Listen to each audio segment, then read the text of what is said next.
Plastics is, I love it. I love that you start with a little plastic pellet and that you end up with something solid.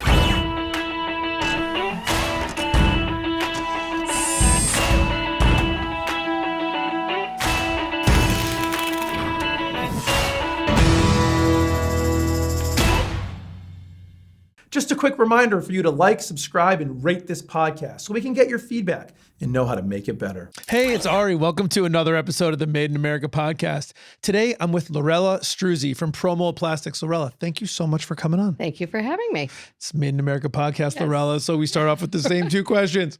What do you make and why do you make it? Plastic injection molded parts, and we make them because my father started the company in 1967, and I love manufacturing.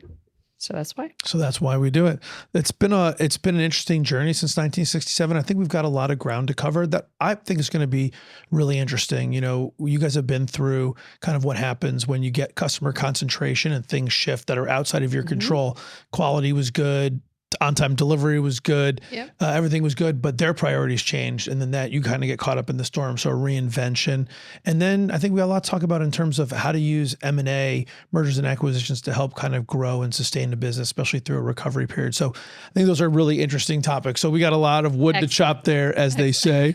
But let's sort of start a little bit with some background. So you said your dad started ProMold in 1967. So just kind of walk us through, you know, what is ProMold? What is plastic injection manufacturing, molding? Yeah, exactly. Why don't you walk us through that? So he was your typical Italian immigrant story, came here with very little education and did odds and end jobs. And then I'm not even sure how he got into tool making. So he got into tool making, opened his own business, and then got into plastic injection molding. And I make the joke that The Graduate, which came out in the late 60s or early 70s, the advice the man gives the young man is, plastics, you've got to go into plastics. That is not what my father did, but it was just the time. It was growing. It was a perfect time to enter the plastics business. And then he expanded that business, and then the business continued to grow with one customer. We actually grew with that customer and had that customer for 30 years. It was a very good relationship, but as you said, customer concentration is terrible. All your eggs in one basket is bad.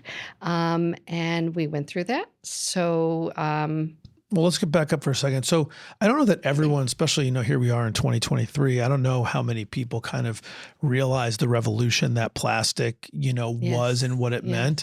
And it's interesting to me. And it's my show, so we're going to spend some time on that. You know, I wonder if you could just maybe connect those dots of like, what was so revolutionary about plastic in the late 60s and the 70s that really came into the 80s? What was it displacing? Why was it such an innovation? Well, I think that there is a lot that you can do. And plastic injection manufacturing is you need a large steel or aluminum tool. And I like to say like Play-Doh, where you put the two pieces together and you put the plastic in and out comes your part. And you've got a lot of flexibility, a lot of different things that you can make with different tools that you design. And so plastic, in some ways, it's a little bit like additive manufacturing, a little bit, right? In the sense that you can almost make anything, not entirely, but really close. And obviously some structures won't be as strong as others. Right. But essentially, right, you sort of make the mold, which is sort of the hollow outer shell. You fill it with plastic. Then when it dries, boom, you've got the thing. Got your part. And and I think that the amount of things that you could make is, you know, endless. And so injection molding is not the best process for everything, but it is obviously an excellent process for a lot of things. And I think plastic just became, it's less expensive. You can do we went into the medical industry. There's a lot of disposable devices in the medical industry. You don't want to be having something used in surgery that's going to be used on the next person. And so that, I think, was a revolutionary thing for the industry. So I don't know. Plastics is, I love it. I love that you start with a little plastic pellet and that you end up with something solid. It's just to watch that process. If people understood, people come in and say, well, I've got an idea. Can you make me And I always say, well, sure, if you want to buy the car first, then we can make you the part. Because the tool is a major investment. It's a major capital investment, and you have to do Like when you say the tool, that's really the mold, right? that's the mold, the interchangeable words. Yes. And that is a major capital investment. And I always say to people, making your part is the easy part. Selling your part is the hard part. So, find your market, make sure you've got your market, then come to us. We can make it. I'm sure we can make it. Yeah. So, I mean, I know you guys have been you're making boxes a lot now, and it's kind of an interesting place. Like, so before you made boxes out of plastic, I guess they were always made out of metal. And yes, we actually have one across the street, one vendor that when our box is not appropriate, we recommend that vendor to other customers. They actually make metal boxes right across the street in Middletown, Connecticut. So look at that. Yeah. Yeah, that's really interesting. And sort of the same kind of concept, right? Making these boxes because they can be made in so many different ways, lightweight, easy to make, getting lots of colors. Yeah, that's another big thing. Colors that tend to last too with plastic. Yeah, absolutely. So how did you get involved in the business? So I actually worked in the business when I was a teenager, because when you have a family business, everybody works in the business. And I learned a lot, and I decided I didn't want to be in the business doing what I was doing. I wanted to. I went to law school, practiced law for a little bit, stopped to raise my family, and I always thought, you know what, I think I want to go back. I think I do want to go back to work in the family business because I love it. I didn't want to do it when I was a teenager, but it is something that you grow wiser. And so in about 2008, we actually invested in a new building. We renovated. It's a great space. And I thought, okay, now's a good time for me to go back. There's space for me, an office. So I started going there. And then 2010 happened when we lost our major customer. And all of a sudden, I needed to be there. I needed to be there all the time. And so it turned out to be fortuitous. Yeah. Here I am. Yes. Have you found that your JD has been helpful in terms of what you're doing in manufacturing? Totally unrelated. Like, how do you connect those dots? Both. Totally unrelated and helpful. I think a JD is helpful just in the sense of, just in terms of understanding different contracts that we get. And not that what I think I realize is that a lot of stuff, when small businesses are dealing with contracts and things like that, they're not negotiable. You're getting these purchase orders. They're full of terms and conditions that no one is actually, I hate to say it, but no one's complying with or following. At least I read them and I know, hey, this is not what's really happening here. But that may not need to go in the show. But I think that the reality is that I could have done what I'm doing without a JD degree, obviously. But I do think critical thinking, I think understanding, learning, that's all part and parcel of what I'm doing. So. So sort of leveraging whatever it is that you learned there, just moving it forward. Yes. Man, I know sort of like when you get your law degree, you got to spend time with logic and like thinking through things, understanding process. So even if you're not doing contract review or whatever, that critical thinking's got to be helpful. Yes, What kind of law did you practice? Real estate law, which I say is similar to manufacturing because real estate law actually has a real thing. Yeah. You've got something concrete. You've got a building. You've got a lot. You can see what you're working on. You can drive by it. You can look at it on Google Maps. That's why I liked real estate. And so manufacturing is the same thing. You start with something and you actually make something and you can see it. It's not it's tangible. It's not just sort of like IP law or something not like at all. that. That's very, securities law. Yeah, exactly. Theoretical. So, one of the lessons that, I've heard about in business so many times, haven't seen it in practice too often, but it's the risk of customer concentration. And so I wonder if maybe you could just walk us through kind of the lesson that you guys learned. And it was interesting. I didn't realize that customer had been around for so long, but it sounds like a business that had partnered with ProMold for like 3 decades. Yes. That was a big source of engine of growth in the business. And I suspect, you can confirm or deny, but that oftentimes what happens, and I've seen this happen one time in a friend's business, was when they first started with one customer, that they weren't sort of an outsized part of the business, but they were this one customer they had was sort of growing 4 times the rate of anybody else. And it was using up all their resources, including their ability to sort of find new business. And before you know it, you turn around and all of a sudden what was 5 or 10% of your business can now be 60, 70, Right. 80% of the business. And then if something goes sideways, boy, you're in trouble. Is that, Is your friend my brother? no, it's not actually, but it's a similar, I think you've just described it. really. Yeah, because when you're growing with a company that's a small company and they're growing and you're growing and you're both, it is a partnership, and then it does Feels become really good. It does, and it becomes difficult to, you've got all your resources, you're growing with them, difficult to, concentrate on other growth, or the other growth you've got it, but you're not paying attention to it to the same extent. And that customer also brought us along and said, we're looking for our suppliers to grow with us, to invest in, their properties, to make them up and, new. And so we did all of that. And then, and their priorities changed. But there's a positive to it. I think that we moved into a building, we updated, it's a great space. I think it enabled us to move forward. I think had we stayed where we were, we probably would have said, are we going to do this anymore?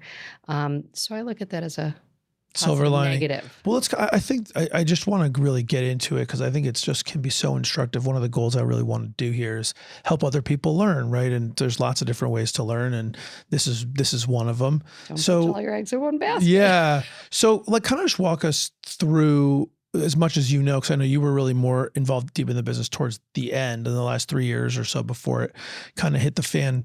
Like, it sounds like it was growing. And was the relationship always sort of solid between the two businesses? It was excellent. In fact, when they decided they were going to be closing or taking their tools from us, we already had a year's worth of orders from them. And no warning signs. No. So it wasn't one of those situations where, the handwriting was on the wall, quality was a challenge. No, we had just been to one of their supplier summits where they had invited their top tier suppliers. We had, like I said, a year's worth of inventory for making their parts. We had a year's worth of orders. We had, no. Everything was good. It was a surprise. Yeah. And so, how does that happen? What is that conversation? Because I know you were around. One of the things you touched on that I know we had talked about kind of last week was just this idea that, you said invest. So there was another round of, hey, we're going to continue to growing. We want our partners to invest. You guys bought a new building, kind of got it all modernized in 2008 or so. 2007, 2008. So not even, so also at the peak of the real estate. We like to buy when it's high and sell when it's low. Oh, yeah. That's what we do. Yeah, not good. So you invest at the top of the market. Yes, and then we do. what, 2.5, 3 years later, they come back and say what? I mean, how does that conversation go? What did they say? They come back and they say, next week, we're going to be taking all of our tools and we're going to be 100%. The initial conversation, no ramp down, no nothing out of the blue. We're done here. And so we had a meeting. We thought we were going to be discussing something else, and we sat down in a room all ready with our horse, pony, and whatever. Dog and pony show? Yes, dog and pony show. And then they told us that. And so it literally was a shock to the system. It was a complete panic. Talk about... Were you in the room? Yes, and it was. What is it? What was that like? Bad. It was terrible. It was, oh my God, what do we do? Oh my God, we've got 70 employees. We've got a brand new building. What do we do? And so then we essentially said to them, you do that. And that's where being a JD was helpful.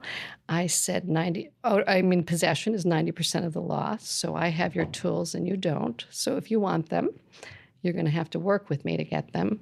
Because if you don't, I'll shut my doors and you can come after me. And that will be very disruptive to your business. And I say to this day, I won't say the person's name, but I think he knows who he is. I am forever grateful that he went back to the upper echelon and said, we've got to work with this company. We've got to transition out. So they worked with us for 2 years. We continued making parts for them. We slowly shipped tools to them. We worked with them. I had a great relationship with the person who was overseeing that. And the person who made that decision was the person who was in charge of telling us that they were down. pulling. Yes. Was this someone who had a deep long-term relationship with you guys? No. So it's He a was new from entrant. corporate. Okay. So, but when then we went actually back to the corporate office and we were told by the upper echelons that they would not have gone along with that. They would not have agreed with that decision. So I am grateful to that person who did that, who made that decision. And then the people that we worked with to transition were great. I had a lot of fun with them, even as we were transitioning out all that work. But what that gave us an opportunity to do is to look at what are we going to do now? We're going to lose this business. What are we going to do? So one of the things we did is we acquired Penn Plastics, which was an injection molding company in Bridgeport. They, like us, are customers, custom molders. So you don't own your own product line. You make products that the customers bring to you. But they had their own product line, which was tooling for these boxes. And so they were looking to shut down. We were looking to stay in business. Right. And so we acquired them. And that was one thing where my brother's like, we've got to acquire a company. And of course, I'm in a state of panic thinking, how can we do anything? We invested in a building. Look where that went. We're going to invest in a company like that. It was the best thing we did because it enabled us to stabilize. And now that is about probably 50% of our business, but it's diversified because we sell to many, many customers. So it just gave us the ability to control things a little bit more and get our feet back on the ground. And then in the last 10 years, we actually in 2020 or 2019 had somebody who was a molder who owned a line of boxes. He called us and he said, I can't do this anymore. I need to shut down. I've got a line of boxes, tools that make boxes. I see you sell them. Do you want to buy my line of boxes? I was like, great. I love boxes. I really do. So we acquired his line of boxes and, added that to the Penn line. So we actually have Penn as a separate company. They distribute the boxes. ProMold makes the boxes. And then we've also acquired other custom injection molders. They're looking to shut down. They can't sustain their business.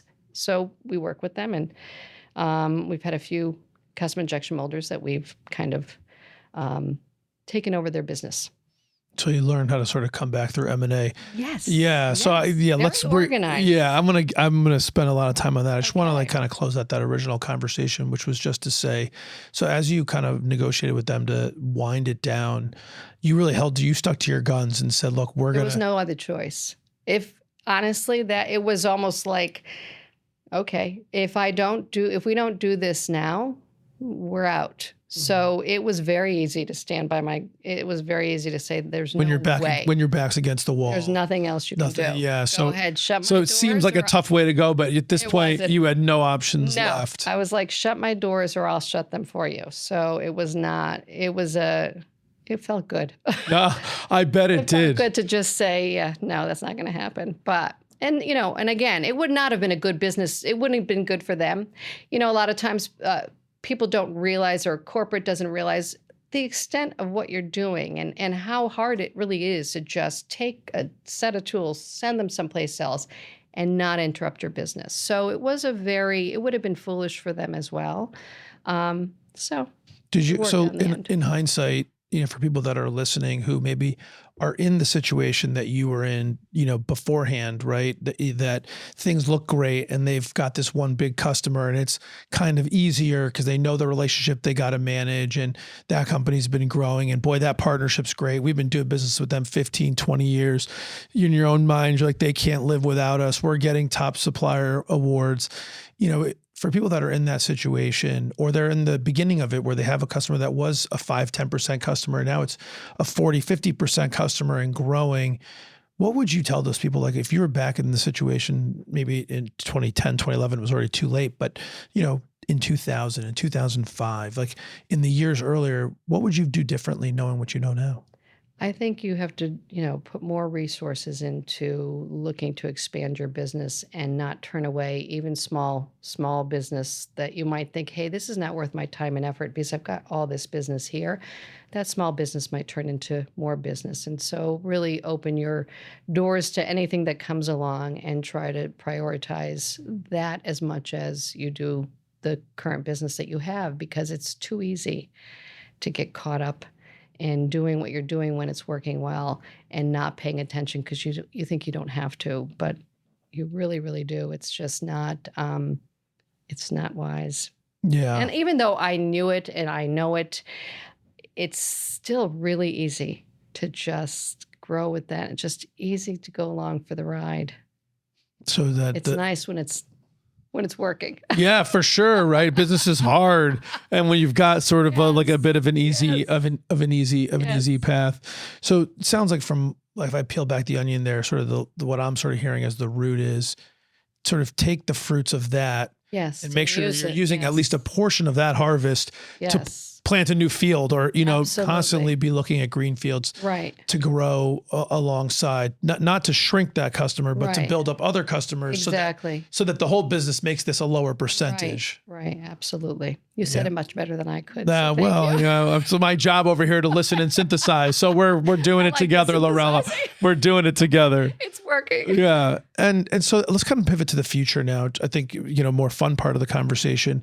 It's really interesting. And you touched on it right now, which is everything's going the wrong direction. You've just invested in a bunch of stuff and it wasn't working, but somehow, your brother Rick and you together decide we're going to get back in. We're going to reinvest. We're going to find another business.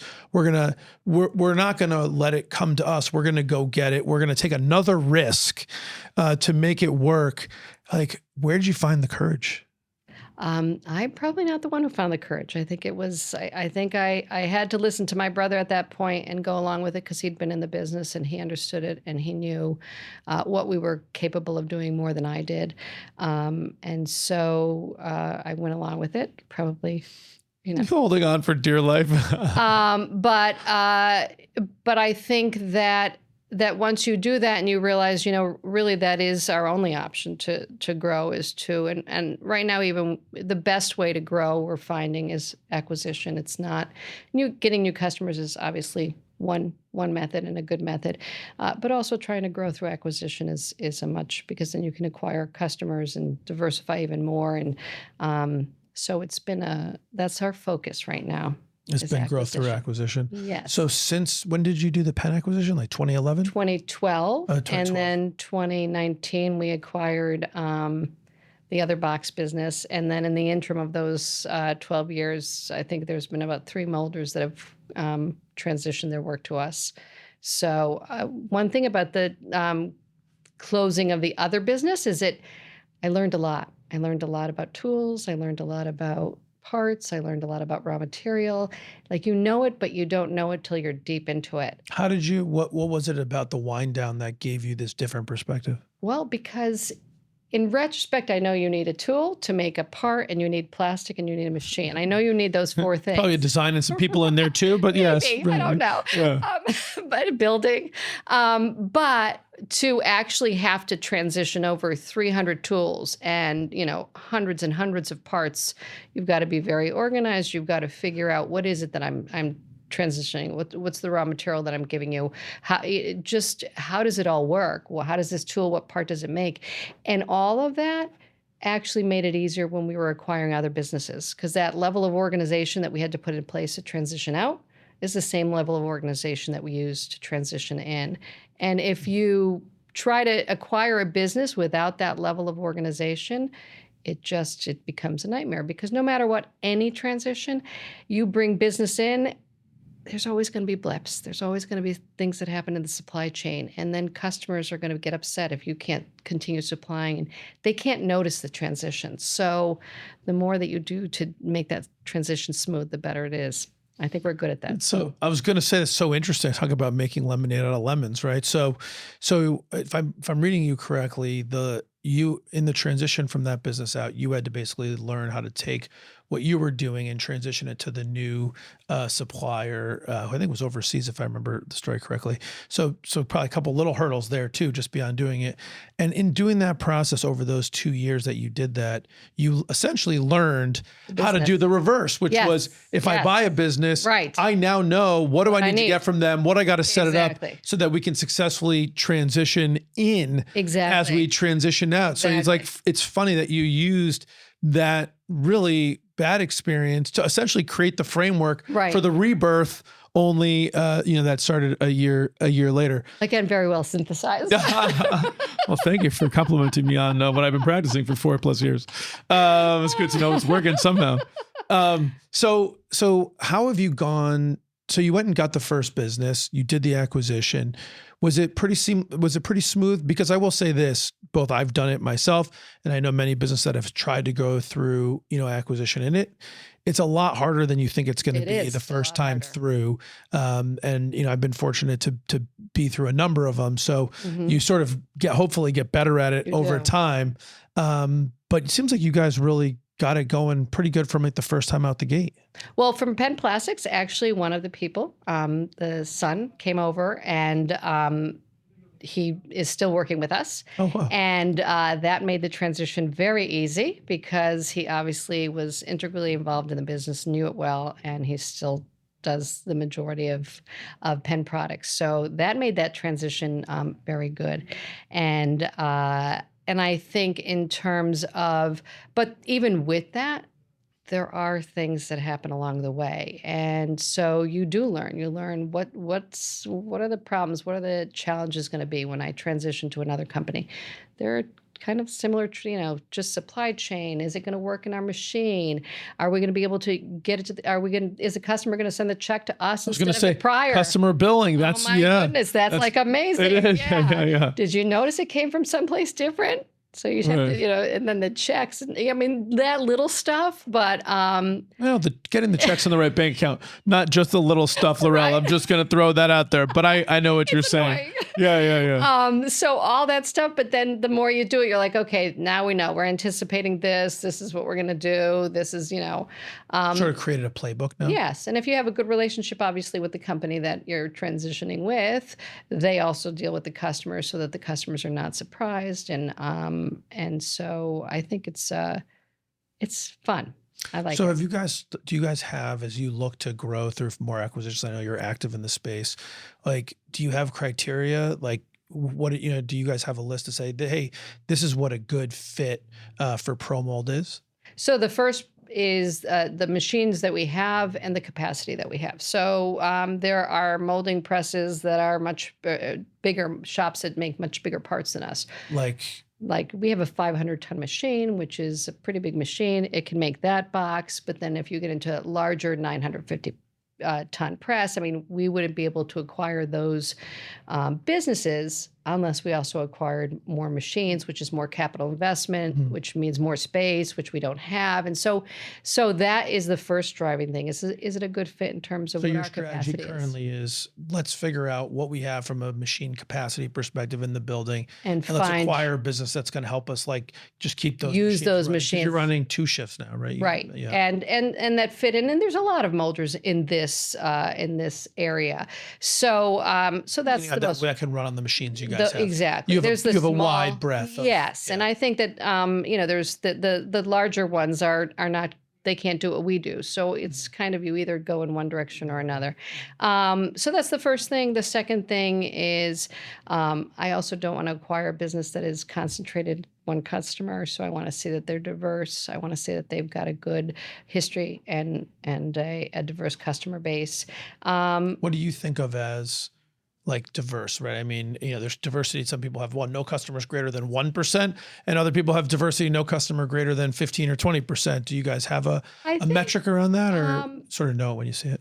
I think know when I see it, but I also think about 10% makes me not nervous. Above 10%, I start to get nervous. But again, if I'm acquiring your company, even if you're more concentrated, it's going to be less concentrated. Right, de facto, it's going to get exactly. So that's part. part of the strategy. Unless, of course, you have the same customers I do, which we have multiple. We have customers that use multiple molders. So it's very likely that we could be acquiring a business that we already service that customer, which makes things easy.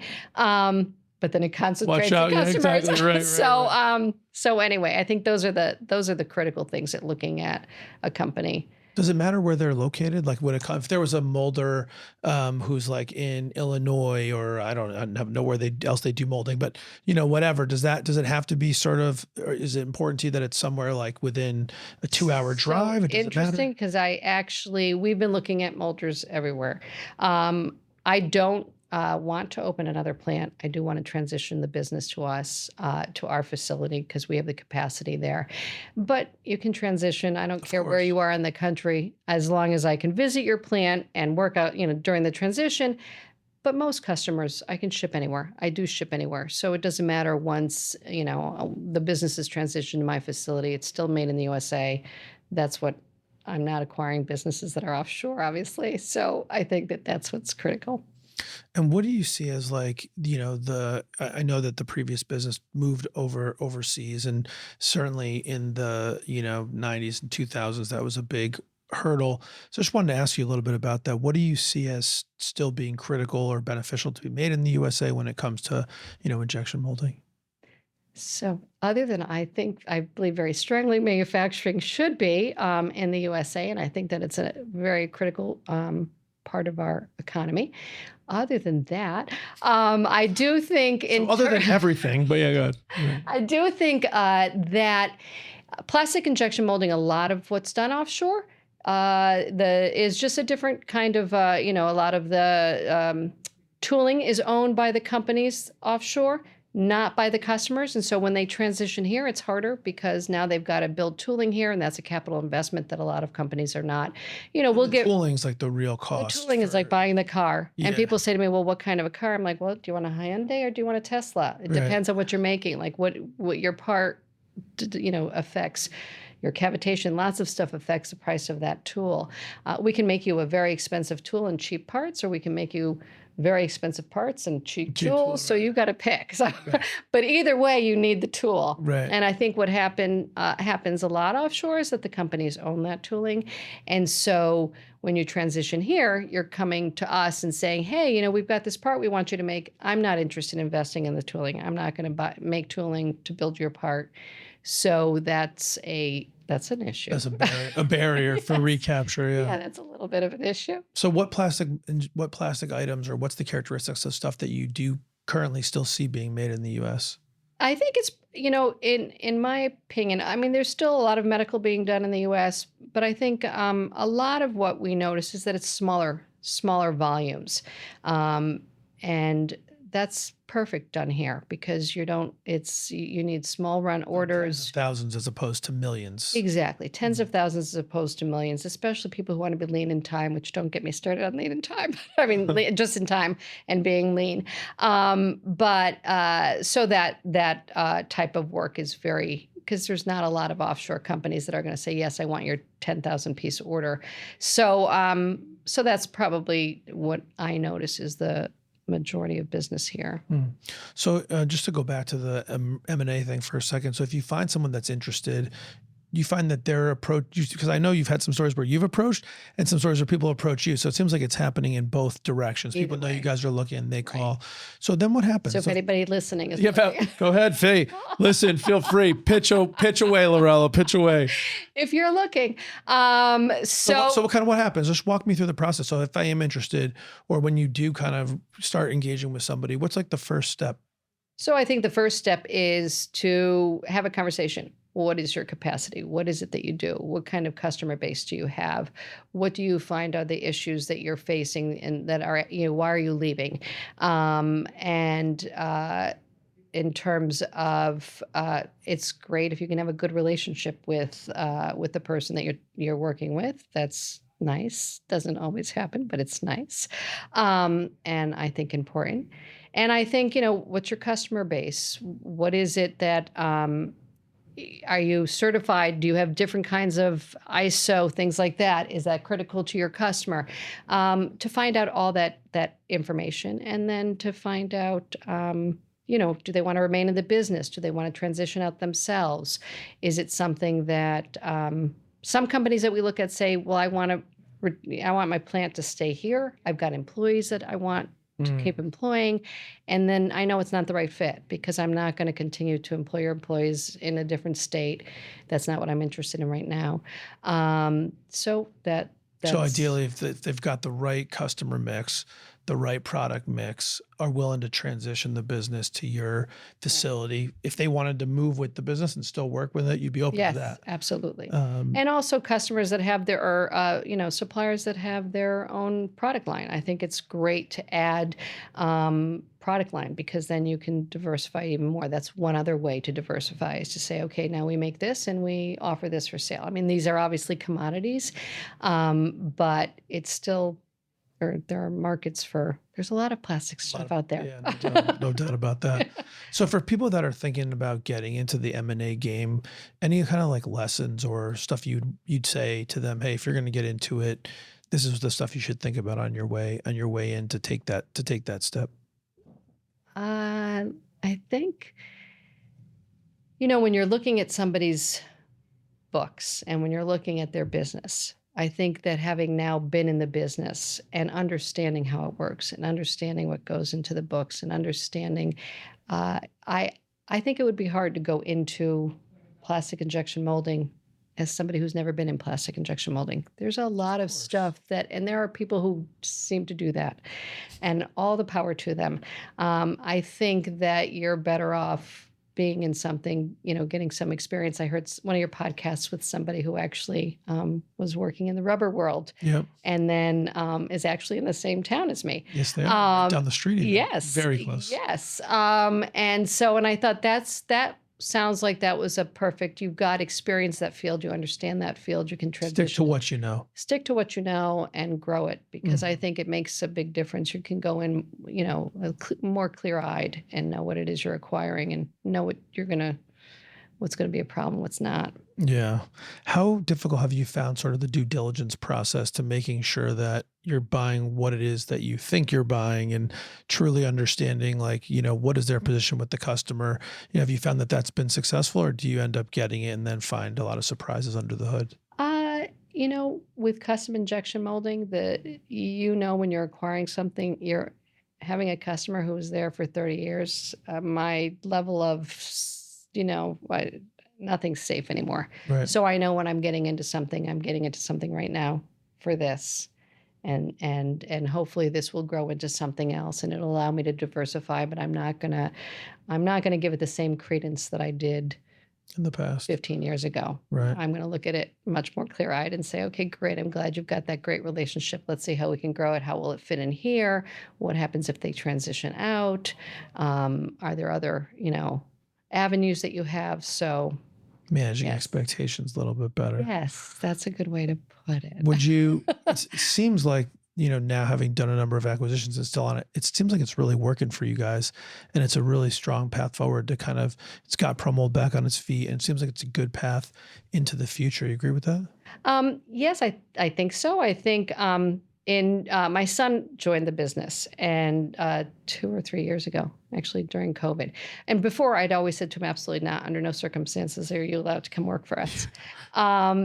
And probably is working against you, by the way. The more you tell your kids not to do something, Lorella, don't we know this by now? You have to play the opposite. That's right. But I think I didn't want him going in for the wrong reasons. I didn't want him thinking, oh, this is the family business. I also think it's important to, get your feet wet elsewhere. And then when you come in, the people in the company will have more respect for you as well. But, we were struggling for a while. And so I thought, I can't have you come in. And then 2020 happened and 2021 happened. And it was a challenging time. And it was where I wore so many hats. And my son said, I really want to join. I said, okay, let's do it. When can you start? And so that's also motivated us to, focus more on the future, focus more on growing, and also giving him the opportunity to learn now at the stage that we're at, so that he can carry it forward. So there's different things that have driven our desire to acquire more. Generation 3. Yes, Generation 3 in the works. Oh my God. Yeah, that's crazy. Well, Lorella, thank you so much for coming on. It's been a really interesting conversation, and there's a lot people could learn, both from kind of a lessons learned on how to avoid, and as well as like lessons learned on what they can do in a really interesting market, because M&A has been on everybody's mind, and you guys have a lot of experience. So I certainly appreciate you sharing that with the audience. Thank you. I'm going to ask you some kind of wrap-up questions if you're all right. Okay. Lorella, if you had to do something other than work at ProMold, and it could be anything in the whole wide world, what would you do with your time? I'd probably visit all the people that you podcast with. I would go to all the manufacturing facilities in Connecticut. I've always wanted to actually see how things are made all over. I think that would be very cool. Well, listen, if I ever want to resign from behind the microphone, maybe I've got the future host of the Made in America podcast here. I think you'd be pretty good at it. Thank you. Do you have a favorite business book? No, I do not. No. I was ready for that question, You but were. I thought, should I read a book now? Ah, No, I do not. you do not. Do you have a favorite book in general? I feel like you're somebody that reads. Oh, I have a lot of favorite books and I can't, oof, that's too hard. All right, fair enough. Lorella, what's something that you learned early in life or early in your career that you think's helped propel you to all the success that you've had? Working for my father and sitting in the office and reading a book. No. And he said, I am not paying you to read. You need to make yourself useful, find something to do.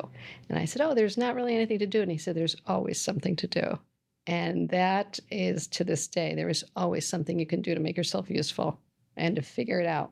And if not, then it's time to move on. Time to move on. Wow, that's actually a really good lesson. What's something that you learned later in life or later in your career that if you went back and told young Lorella and she'd listened to you, you think it'd make a real positive impact on her life? To not focus so much on thinking your career is the only way to have a fulfilling life, that there is so much more out there. Can you say more?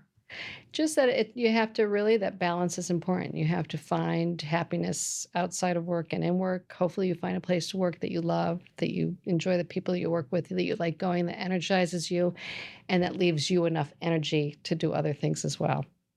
Wow. Lorella, I really appreciate it. I'm going to leave it there. Those were two Thank you. really, really strong answers. Thanks so much for sharing. Thank you. Made in America with Ari Santiago is brought to you by Compass MSP. Thanks for listening and spending some time with me today. My goal is to help build a strong manufacturing community, and it would be impossible to do without all of you.